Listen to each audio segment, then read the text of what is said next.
Kinaaliwan online ang witty replies ng netizens sa mga natatanggap nilang task scams sa iba't ibang messaging app.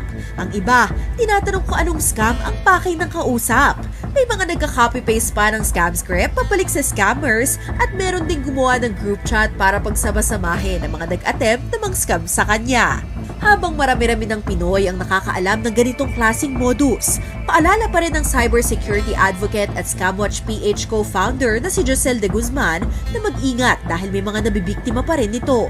Ang Tascam kasi ay isang uri ng scam kung saan makakatanggap ang messaging app users ng mga mensahe mula sa nagpapanggap na empleyado ng kilalang e-commerce sites. Mag-aalok sila ng simpleng task kapalit ng pera. Kapag nagawa mo ang task, magbibigay sila ng maliit na halaga para makuha ang tiwala mo. Pero sa bandang huli, dito na papasok ang kanilang investment scam. Before, nung 2023, nung kaigtingan nung tech scams, pinapadala yan sa SMS. Ang gagawin nila is, ikaw ang makakatanggap ng pera kapag ginawa mo yung mga task nila. Usually, ano yung mga task na to?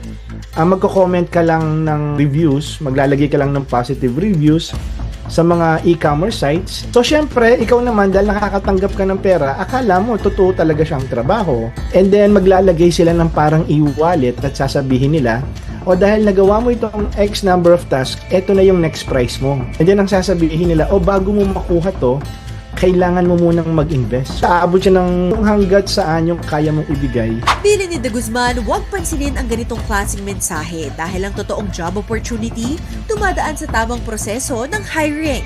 Mas makabubuting gumamit ng legitimate recruitment sites o makipag-ugnayan sa official social media pages ng totoong agencies. Bilin pa niya, maaaring i-screenshot at i-post sa mga ito sa Scam Vault PH, isang Facebook group na binuo ng Scamwatch Pilipinas, GoGoLook at Anti-Cybercrime Group of the Philippine National Police. Dito, nagre-report ang volunteers at group members ng harmful scam content para magbigay babala sa kapwa netizens. Dahil ginagamit ng scammers ang pangalan ng malalaking shopping platform sa bansa, nananawagan si De Guzman tungkol sa paglabas ng pahayag sa publiko ng mga ito. Sa Lazada, sa Shopee at even sa Temu, maglabas naman po kayo ng statement. I-disown nyo po to. I-disown nyo po na hindi po sa inyo galing. Kasi pangalan nila yung ginagamit nila eh. So isa itong malaki ang call out. Please do your share as a corporate citizen. Issue some guidelines. Ano ba yung mga legit? Dagdag pa ni De Guzman, handa ang Scamwatch PH na gabayan ng mga kumpanyang ito para bumuo ng awareness campaign.